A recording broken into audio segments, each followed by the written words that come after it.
The widespread misconception is that memories arise from specific patterns of neurons firing in the brain, as if each memory has its own dedicated circuit board.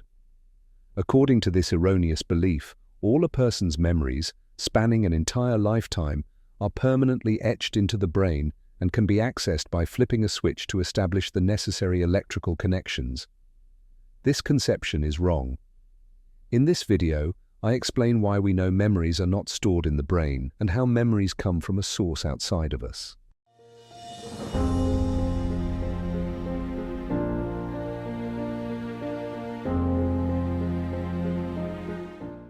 The common conception of memory is that memories are stored in the brain. For instance, the memory of your 6th birthday party is supposedly embedded in a distinct location in the brain, alongside every other recollection you have of your life.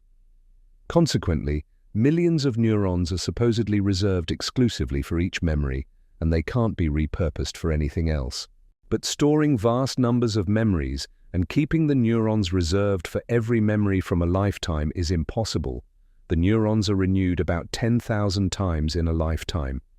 We lose around 1,000 brain cells a day. That means losing some 100 billion cross-linkages. That memory of our birthday party at age 6 would have been lost long ago.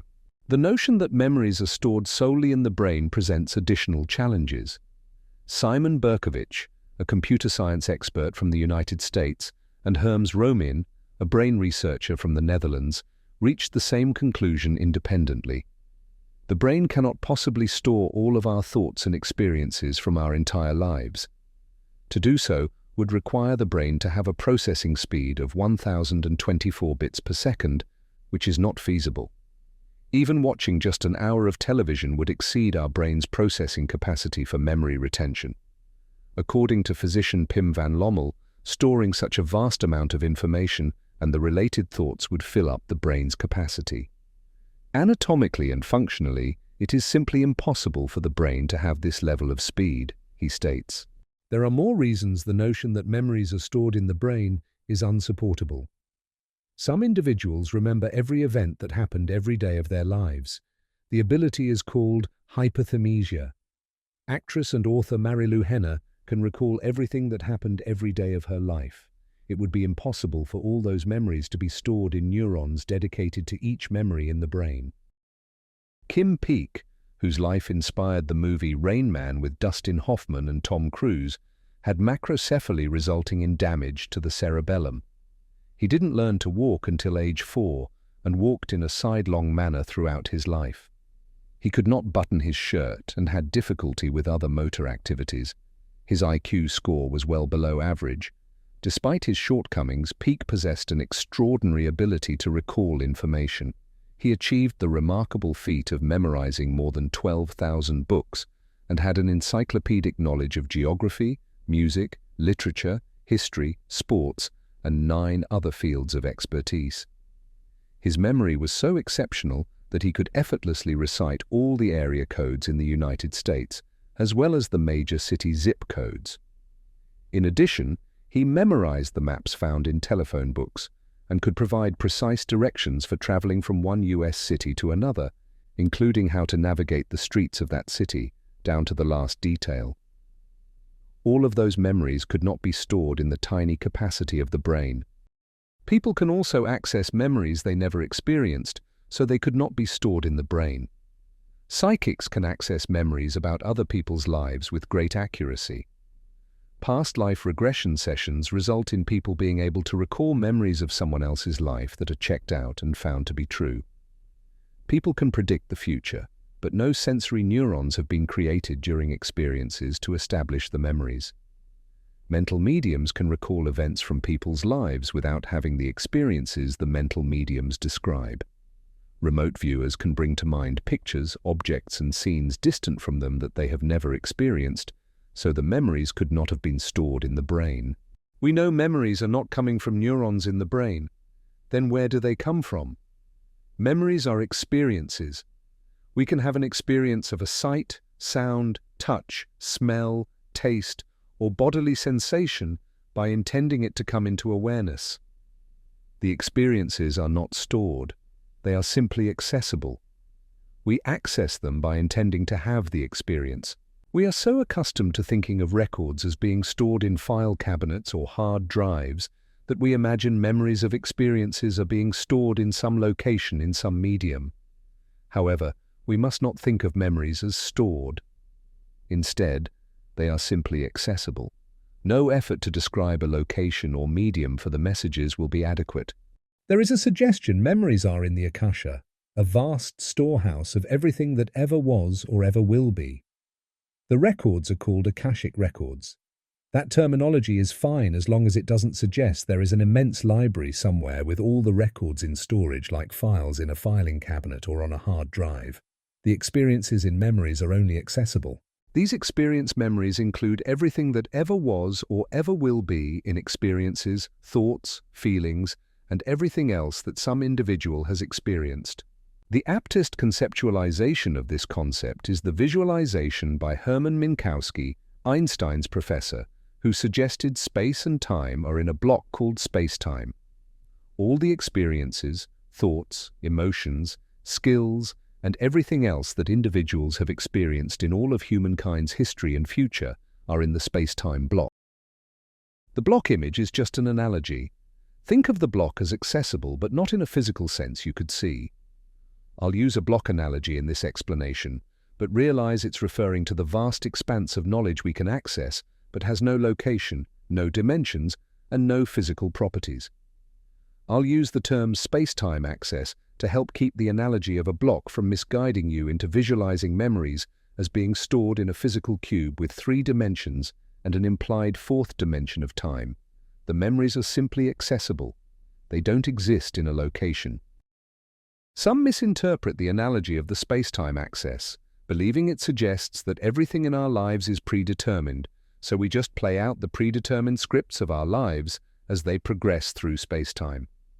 That is a misconception. Everything that ever was or ever will be in the space-time access is continually being refashioned.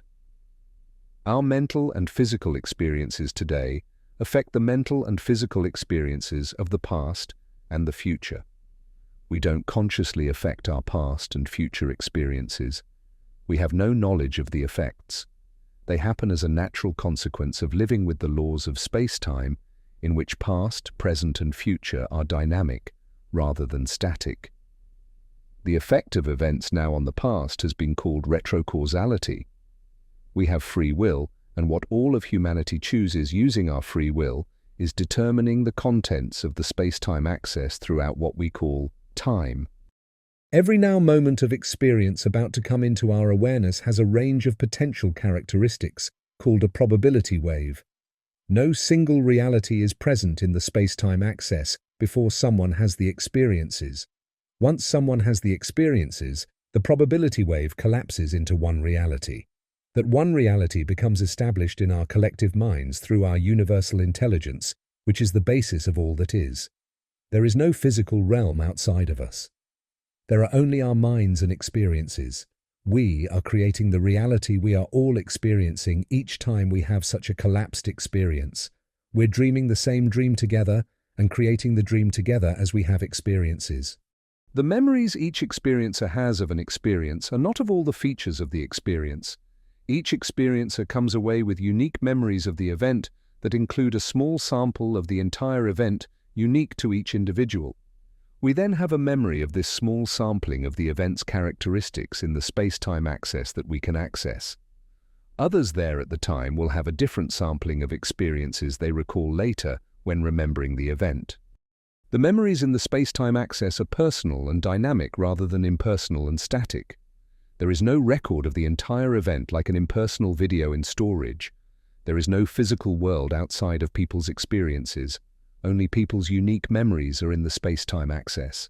Those parts of an event not registered in some person's mind are not part of the record in the space-time access.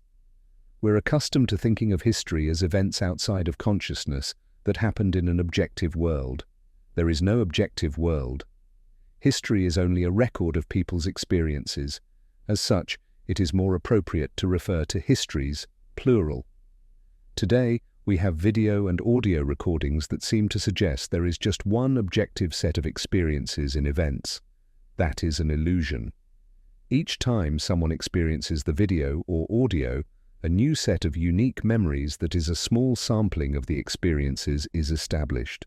There is no version of a video or audio recording or some celestial record in the space-time access. All the experiences that ever were or ever will be are accessible from the space-time access. Then the questions are, how can specific memories be accessed, and which are available for me to access?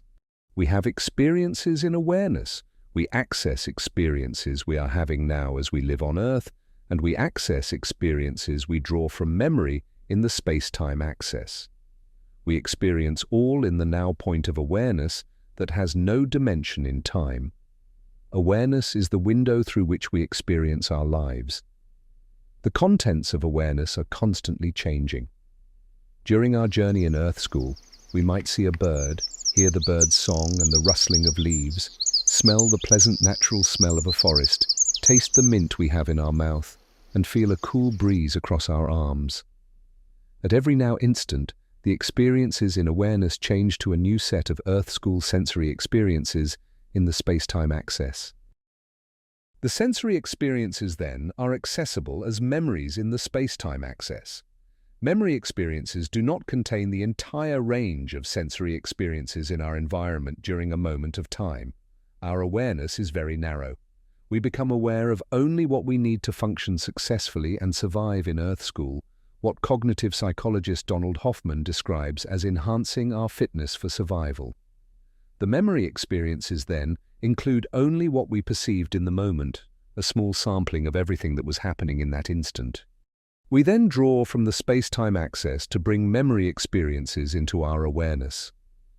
We might intend to recall Mom's face, so her face comes from the space-time access into our awareness.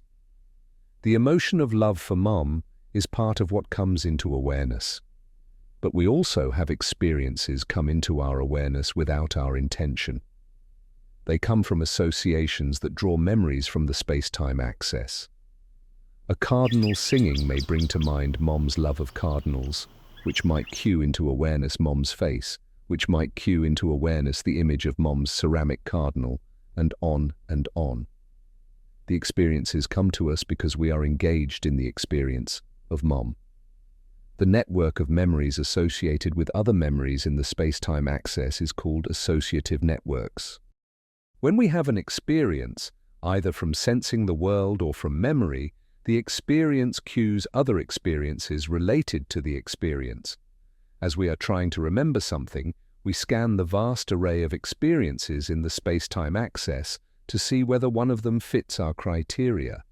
As each comes into awareness, we evaluate it, and if it isn't suitable, we go on to cast the net for the next experience in space-time awareness to see if it fits. This conscious awareness that is retrieving memories and evaluating them for fitness to our line of thought processes information at the rate of around 40 to 60 bits per second. That's enough to listen to and understand a single person speaking, but that's all. When two people are speaking, we become confused. There's not enough capacity in conscious attention to process and understand two speakers. So conscious thought doesn't have enough capacity to perform the complex actions we perform at any one now moment. At one time, we might listen to the radio, speak, drive the car, notice traffic, stop at stop signs, and think about our new job. If we had to rely only on our conscious awareness at 40 to 60 bits per second processing power that would be filled by listening to one person speaking, we would be like immobile, impotent jellyfish. So, where does the extra processing power come from for us to function in our complex world? It comes from what we call subconscious processing, what we draw upon from the space-time access to help us navigate the world successfully comes almost entirely from the subconscious. One estimate is that 99.44% of what we use to function in the now moment of our lives is from the subconscious. The abilities and experiences are described as being in the subconscious because they are not in our conscious awareness as we go through activities, but they are the source of our actions, thoughts, and sentiments. They're immediately accessible. When we intend to speak, we easily and quickly access the subconscious to create fluid speaking. We intend to drive a car, and all the skills in the subconscious come into play to enable us to drive successfully. They happen automatically without our conscious thought. When you travel from a location to your home, you might be surprised when you suddenly arrive. You've lost track of time. That is because your subconscious did all the work of driving safely while your conscious mind was plodding along on a thought cloud, 40 to 60 bits of thought at a time. You didn't need your conscious mind to get you home. Your subconscious took over driving. Our minds access the subconscious with a processing power estimated at 11 million bits per second, compared to the 40 to 60 bits per second of processing power in our conscious awareness. Virtually all our daily mental and physical activities happen from the subconscious without our conscious awareness of making them happen. We walk, talk, drive, notice sights, hear and interpret sounds, prepare to act, follow through with actions, and all the other mental activities we go through daily without thinking about them, relying on our subconscious 99.44% of the time. Your subconscious is accessing all the skills, memories, and other elements that make up the person you are from the space-time access. You've created all the abilities and cues now accessible in the space-time access throughout your lifetime as you've lived from infancy to adulthood.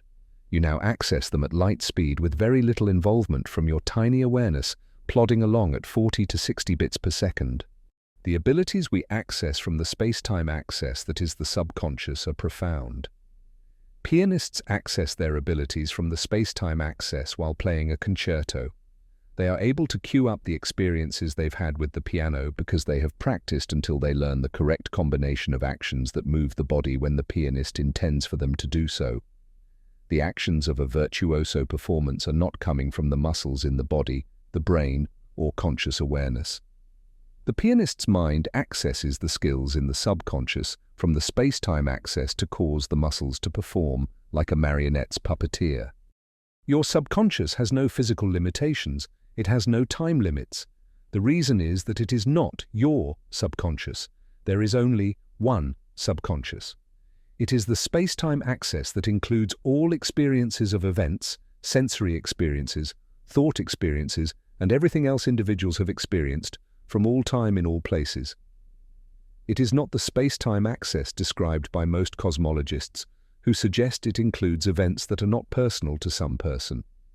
The space-time access includes only experiences people have had mentally or physically. Then what about the dinosaurs, the Big Bang and Neanderthals? Don't they prove an objective reality outside of people's experiences in the space-time access exist? No. When Georges Lemaitre suggested the Big Bang as the origin of the universe, there was only Lemaitre's experience of the evidence in the scenery of space-time that collapsed into existence when he observed it. When Edwin Hubble experienced the evidence of galaxies and expansion of the universe, there was only Hubble's act of observing that collapsed into his experiences that were then recorded in the space-time access. There is nothing but our minds and our experiences. The experiences come from the space-time access, and what we observe is then recorded as we experienced it in the space-time access for us to recall later. What you can cue up from your experiences in life is just a small part of the totality. This small sampling is accessible to you because it can be cued up from your associative networks. You must have cues that access the memory or skill you have personally experienced. Some other people can access more of the space-time access. Psychics and people having past life regressions access a wider range of events and thoughts. You could cue up what George Washington was thinking as he crossed the Delaware River to surprise the German mercenaries hired by the British in 1776. His thoughts are accessible in the space-time access. You just don't have the cues to bring it into your conscious awareness. Your memories are not in neural networks in your brain. Your memories are accessible from the block of space-time you draw from through your intention and free will. What you can access is part of who you are as an individual. That lifetime of experiences, talents, personality, and all the rest of who you are is not in your brain or body, so you will continue to live as the individual you are, with all your memories, attitudes, skills, and personality intact after your body dies. Your mind, which is outside of your brain, will continue to grow in love and wisdom as the individual you are through eternity. you.